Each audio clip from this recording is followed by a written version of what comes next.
माया नारी है, ऐसा तो नहीं है। जो शास्त्र नहीं तो वो ऐसा बोलते होंगे। बकाया जो माया का स्वरूप वर्णन किया गया है वो स्थूल शरीर और सूक्ष्म शरीर, जिसमें मन, बुद्धि, चित्त, अहंकार, ये और जो कारण शरीर, स्वभाव, ये सब माया के अंतर्गत। माया का स्त्री केवल माया है ऐसा शब्द तो ऐसे ही गांव भाषा में कहते हैं, शास्त्रीय भाषा में ऐसा नहीं कहा गया। पुरुष नपुंसक नारीवा जीव चराचर कोय, सर्वभाव भज कपट तज मोह पर। अगर स्त्री ही माया शास्त्रों में वर्णन होती तो मीरा जी, रत्नावती जी और बड़ी बड़ी महामहिम जो संत हुई हैं, फिर इनकी महिमा हम क्यों गाते? माया की महिमा गाएंगे क्या? सब उन संतों से कहीं कोई कम नहीं है। चाहे बच्चा संत बने, चाहे स्त्री संत बने, चाहे पुरुष, जो भजन कर रहा है वो सब महामहिम भगवान का है। माया का मतलब है जहां शास्त्र में वर्णन है, मैं और मोर तोर तय माया जे बस कीने जीव। यहां देखो स्त्री पुरुष शब्द आया है क्या? यहां मैं और मोर तोर तय माया जे बस कीने जीव निकाया। और फिर गो गोचर जहां लघु मनु जाई सो सब माया।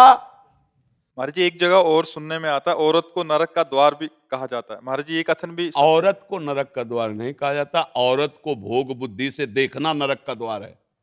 समझ रहे? औरत का स्वरूप जो है वो हमारी माँ भी औरत है। अगर स्त्री स्वरूप है तो माँ भी है, मेरी बहन भी है, मेरी पुत्री भी है। भगवान कह रहे, भगवान की बात समझना, त्रिविधम नरकस्येदम द्वारन नाशन मात्मनः कामा क्रोधा तथा लोभा तस्मात् दैत्यम तजेत। ये तीन नरक के द्वार हैं, काम, क्रोध, लोभ। इसमें ना स्त्री वर्णन है, पुरुष वर्णन है। अब जहां शास्त्रों में वर्णन की तुम नरक स्वरूप देखो, किसको? सन्यासी बैरागी को। समझ रहे? तुमने सन्यास लिया, वैराग्य लिया है, अगर तुम किसी स्त्री को भोग रूप देखते हो तो तुम्हारी दुर्गति हो जाएगी। जैसे नरक से भयभीत होता है जीव, ऐसे तुम भयभीत रहे, किसी स्त्री को भोग दृष्टि से मत देखना। ये तो बड़ी अच्छी बात है। हमारी माता दृष्टि होनी चाहिए, बहन दृष्टि होनी चाहिए, पुत्री दृष्टि होनी चाहिए कि भोग दृष्टि। देखो ना जो भोग दृष्टि की राक्षस लोग कैसा बर्ताव माताओं बहनों से करते हैं। भोगा, मार के जला दिया, काट के फेंक दिया, ये भोग दृष्टि ही तो है। कोई ऐसा बर्ताव, तुम्हारा जैसा शरीर प्रिय है वैसे माताओं बहनों का प्रिय है, ऐसा कैसे बर्ताव कर सकता है? तो उसने भोग दृष्टि की ना, तो भोग दृष्टि की निंदा की जा रही कि तुम स्त्री को भोग्या मत मानो। ये इन्हीं से हम लोग पैदा हुए हैं, आकाश से थोड़ी पैदा हुई।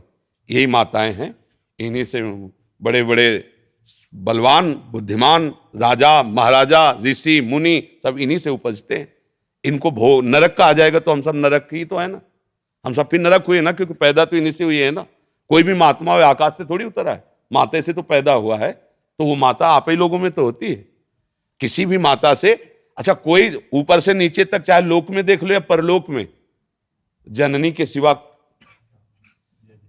अगर भगवान नारायण तो लक्ष्मी जी बगले में है, महादेव तो अंबा जी पासे में बैठी हुई, इनके बिना सत्ता ही नहीं है। शक्ति के बिना अगर वो मात्रा ऐसे न चढ़े शक्ति की तो शिव को क्या बोलोगे? सौ। ये शक्ति ही शिव है।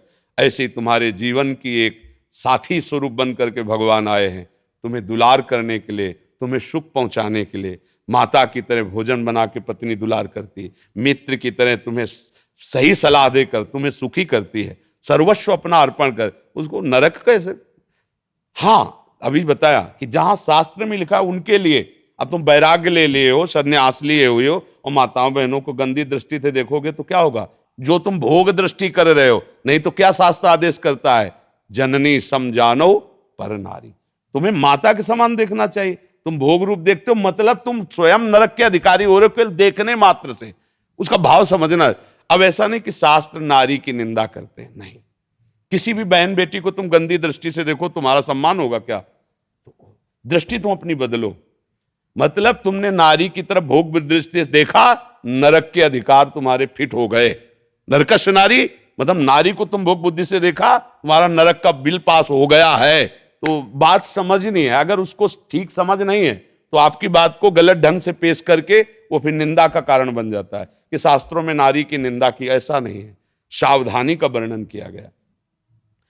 भगवान श्री राम जब चल रहे हैं तो आगे जानकी जी को चलाते हैं जंगल में।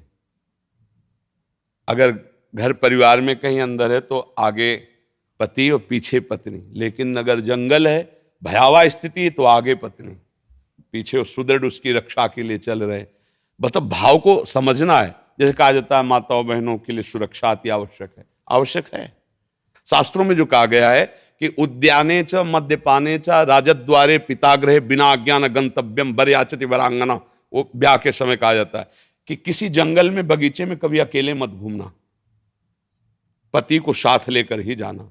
जहां कोई मदिरा पिए बैठे हो, गंदे लोग बैठे हो, वहां से अकेले मत जाना, किसी को साथ ले लेना। कभी राज दरबार में अकेले मत जाना, किसी को साथ लेना। ये सब शास्त्र सुरक्षा के लिए, वो कमजोर या निंदास्पद बात नहीं कह रहे, सुरक्षा की। मतलब आप पढ़े लिखे हो, बहुत बढ़िया है, लेकिन 4 लोग गंदी वृत्ति वाले मिल गए, अब आपको सहयोग की जरूरत है। आपका स्त्री शरीर है, तो इसीलिए कहा गया कि पति के आज्ञानुसार या 2-4 व्यवस्थित ऐसे चलना। अब उसको अगर हम अवहेलना में लें कि भाई नारी भी स्वतंत्र होनी चाहिए, हाँ पढ़ने लिखने में स्वतंत्र हो, खाओ पियो स्वतंत्र हो, खूब घूमो फिरो अपने परिवार के साथ स्वतंत्र हो। तो इसीलिए जो शास्त्रों में सावधानियां वर्णन वो गलत नहीं है, उनका अर्थ गलत करके आपको बताया जाए तो आपको लगेगा कि शास्त्रों में नारी की निंदा की जा रही। ऐसा नहीं है, पूरे शास्त्रों को भगवत कृपा से जहां तक पढ़े। अब जैसे पुरुषों में सब ईमानदार थोड़ी होते हैं, ऐसे माताओं बहनों में सब अपने धर्म से चलने वाले थोड़ी होते हैं। तो जहां कहीं आपके आचरण गलत हो रहे हैं तो आपको डांट लगाएगा शास्त्र, और पुरुष को लग रहा है तो उसको डांट लगाएगा। अब वो सार्वजनिक नहीं है, वो सार्वजनिक सिद्धांत जब पढ़ोगे तो उसमें अलग होगा। शास्त्र किसी एक का थोड़ी है, अच्छा जब कानून है तो स्त्री पुरुष का कानून कोई भेद है? आप 302 करो तो आपके लिए छूट मिलेगी क्या? अगर फांसी की सजा है तो तुमको भी चढ़ा दिया जाएगा, भी आजीवन सजा तो तुमको भी मिल जाएगी यदि वयस्क हो। ऐसे ही शास्त्र का कानून है। तो इसलिए कभी ऐसा ना सोचे कि शास्त्र मनमानी लिखे, कहीं भी संशय हो कभी भी आकर बात कर ली जाए। शास्त्र का ज्ञान होना चाहिए। अब मतलब कहा क्या जा रहा है उसको समझा जाए। अगर उसको केवल उतनी बात काट के, मान लो पूरी बात हम कह रहे, आप आगे की काट दो पीछे काट दो, बीच की वही बात ले लो, तो अब वो फिर कैसे समझ पाओगे? फिर लगेगा कि देखो कैसे निंदा कर रहे हैं। तो ऐसे ही जो निगेटिव प्रचार करते हैं वो उस बात को लेकर के निगेटिव फेंक दिया। उनको खुद अनुभव नहीं कि किस धरा से बोला जा रहा है। जब आप भजन करो, धरा में आओ, तो आपको भी शास्त्र ये किसी व्यक्ति के द्वारा लिखे हुए नहीं, ब्रह्मबोध संपन्न महापुरुषों के, जो भगवान को साक्षात देख रहे हैं वो लिख रहे हैं। और हम सब बच्चे हैं। बोलो माता पिता डांटते हैं कि नहीं डांटते? तो हमारे शास्त्र पिता हैं, वो हमें आदेश करे ऐसे चलो ऐसे चलो, और उन्होंने हमें क्यों डांट? अब शास्त्र आज्ञा का उल्लंघन करो तो मनमानी आचरण, फिर तो आप कुछ भी बोलो, भगवान को गाली दो, बात अलग। शास्त्र कहीं भी गलत नहीं है। आप केवल शुद्ध भाव से आओ, प्रश्न करो, उसका उत्तर आपको समझने को मिल जाएगा। कि कोई भी नाम जप रहे हो, किसी संत ने तो बोला ही है ना। आज तक कोई ऐसा भगवान का नाम नहीं है जो संतों के मुख से ना निकला हो। कहीं ना कहीं से सुना है ना, तो गुरुमंत्र हुआ ना, मान लो। भले राम राम जप रहे हैं तो तुलसीदास जी भी राम राम बोले, हनुमान जी भी राम राम बोले, बहुत से भक्त राम राम अब भी बोल रहे हैं, तो हम मान लेते हैं वही राम जो महापुरुषों के मुख से वही मैं जप रहा हूँ। सब संत हमारे गुरु हैं। जो राम जापक है, नाम जापक है, वो सब हमारे गुरु हैं। भगवत प्राप्ति तुम्हारे चिंतन से होगी। भगवत प्राप्ति का स्वरूप समझते हो? जब बिना किसी प्रयास के भगवान दिमाग में छाए, मन में छाए, दूसरी कोई स्फुरना नहीं, तो कोई और भगवत प्राप्ति नहीं होनी। हो गया, आपके सामने ललित मूर्ति प्रभु अपनी दिव्य लीला प्रकाशित कर देंगे। हम लोग समझते हैं कोई भगवत प्राप्ति आती होगी, कुछ नहीं है। ऐसा कुछ नहीं कि ये वो जैसे नहीं कहते हाथ से तेज निकल कर उनके ऊपर पड़ रहा, वो मंडल पर, ये सब फोकस कैमरे के हाँ, भगवत प्राप्ति यहाँ का विषय, छाती का विषय। सुमिरन करते करते खुद खो गया, तो जो जिसका सुमिरन हो रहा है वही हो गया। ये भगवत प्राप्ति है। सुमिरन करते करते मैं सुमिरन कर रहा हूं, ये भी खो गया। अब बचा कौन जिसका सुमिरन हो रहा था? तो राम ही राम, श्याम ही श्याम, इधर देखे तो श्याम, बाहर देखे तो श्याम, इधर देखे तो राम, बाहर देखे तो राम। अब हो गया भगवत प्राप्ति। जिधर देखता है उसका प्रीतम खड़ा दिखाई देता है दूसरा, चाहे ज्ञान मार्ग में हो चाहे भक्ति मार्ग में। ब्रह्म ज्ञानी ब्रह्म स्वरूप का अनुभव करके सर्वम खलमिदम ब्रह्म, सब जगह भगवान को, ब्रह्म को देखता है। भक्त अपने प्रीतम को देखता है। बस भगवत प्राप्ति का ऐसा कोई नहीं कि भगवान गरुड़ में चढ़ करके आ रहे हैं, वो तो एक क्षण के लिए होता है। ये कोई खास बात नहीं होती। जो भगवत प्रेमी महात्मा होते हैं इसका आदर नहीं करते कि आप आए और चले गए, जीवन भर आपकी बाट जो रहे, आए चले गए नहीं। पिय मूरति नयनन बसय तेहि रस रहाय समाय, ये लक्षण सुन प्रेम के और न कछु सुहाय। प्रीतम बस गए, प्रीतम बस गयो मेरे मन, मन में तन में नेत्रों में समा गया।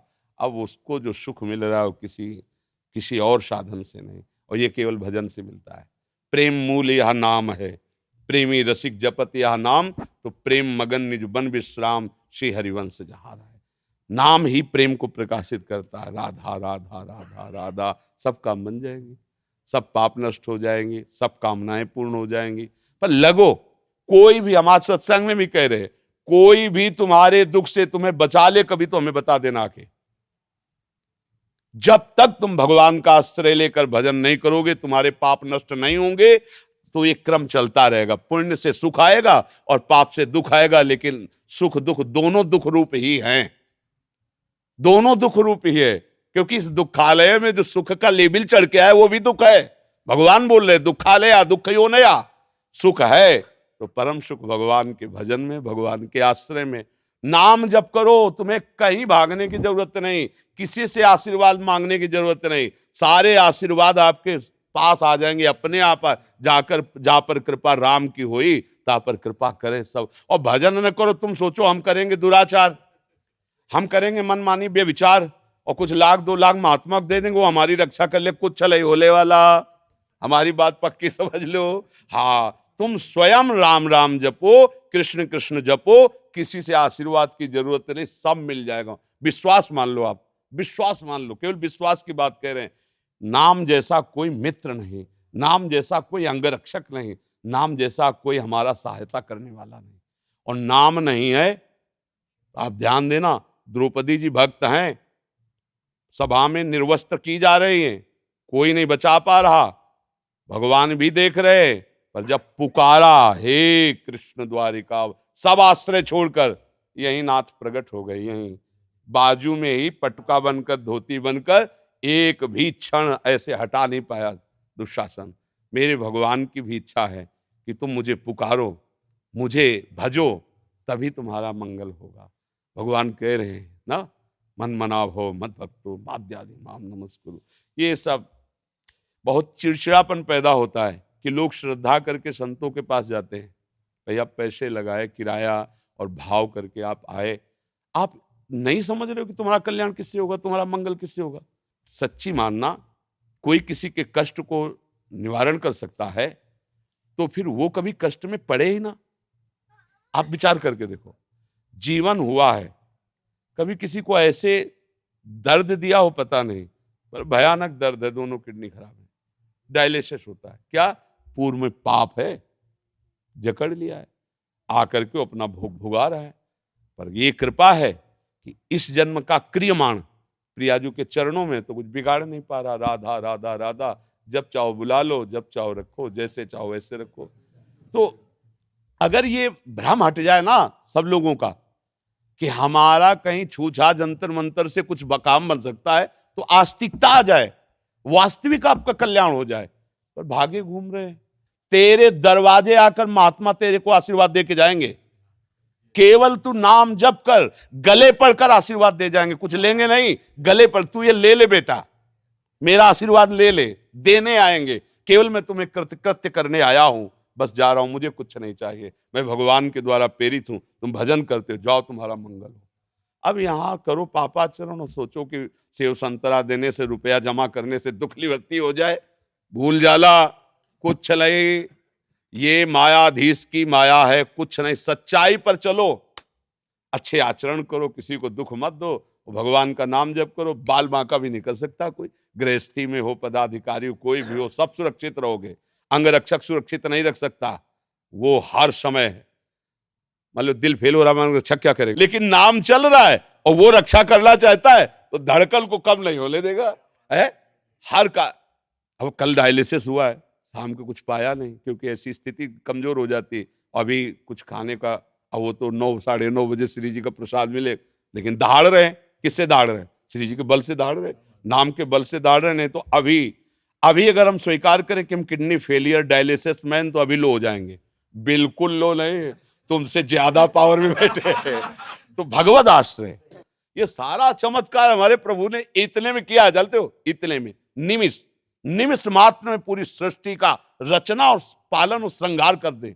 उसका चमत्कार देखो, एक ही हाइलोजन लगा है, पूरे ब्रह्मांड को प्रकाशित कर रहा है। सूर्य नहीं प्रकाश, पृथ्वी पत्ते की तरह तैर रही है जल में, पत्ते की तरह डूब, ये चमत्कार देखो, जहां खोदो वहीं पानी, पर ये तैर रही है, स्थित है, सब लोग जीवन धारण किए हुए। कितना जल है, अगर अभी मर्यादा छोड़ दे तो 5 मिनट में पूरा ब्रह्मांड जल से डूब जाए। समुद्र मर्यादा छोड़ दे, अभी सब हाहाकार मच जाए। वो कितना चमत्कार किए। हम सब माथा, आंख, नाक, मुंह, सबके एक अलग अलग पहचाने जा रहे, ये चमत्कार नहीं दिखाई दे रहा है। मेरे मालिक का कितना, मालिक के चमत्कार को देखो, बंदे में जो चमत्कार आता है मालिक से ही आता है। कहां भागे घूम रहे हो, मालिक मिलो सीधे, राधा राधा राधा, कृष्ण कृष्ण कृष्ण। अगर ये बात समझ लो जो अभी बताया, तो प्रश्न का उत्तर मिल चुका है। आप पढ़ नहीं पा रहे हो, लेकिन अध्यापक के बच्चे हो, तो आपके आगे क्लास में जाने में कोई संशय नहीं है। तो आप देख लो कि आप श्री जी की हो अंदर से। बच्चापन का मतलब क्या होता है, बस आपके सिवा मेरा कोई नहीं प्रभु। तो थोड़ी बारी चूक भी वहां चूक नहीं मानी जाती, आगे बढ़ा दिया जाता है। यदि आपके अंदर ये विश्वास है कि मैं लाडली जू की हूँ, मैं प्रियाजू की हूँ, मेरे जीवन धन प्रियाजू जैसा चाहेंगे वैसा होंगी, तो आगे चलकर फिर ये बात भी खत्म हो जाएगी कि मैं भजन नहीं कर पाती, क्योंकि जिससे प्यार होता है उसी का निरंतर स्मरण आता है।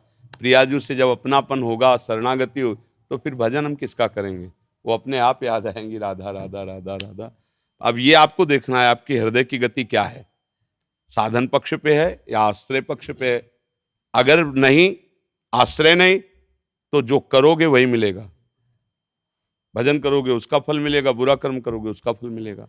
आश्रय में हो, अब निर्णय में अंतर हो गया। अगर बुरा हो भी गया तो जहां 100 थप्पड़ पड़ने थे वहां ऐसे छोटी चपट लगा के निकाल देंगे। तो मारा ना हमने, प्रमाण भी देंगे कि मारा ना उसको। आप नहीं कह सकते कि पक्षपात लिया है। बहुत ऊंचा लंबा हाथ करके ऐसे चट से सब हल्ला जोर से मचाएंगे, मतलब पीट रहा है, जैसे अपने लोगों को पीट रहे हैं। किडनी खराब है, पाप कर्म कोई होंगे पूर्व के, पीट रहे हैं। लेकिन कैसे पीट रहे हैं, दूर से हाथ उठा के एकदम पोले ऐसे मार रहे हैं। अब जिसकी किडनी फेल हो, डायलिसिस हो रहा हो, उसकी हालत क्या होगी। ले या तुमको लग रहा है कि हमारी हालत खराब है। ये ऐसे प्रभु संभालते हैं, ऐसे दुलार करते हैं।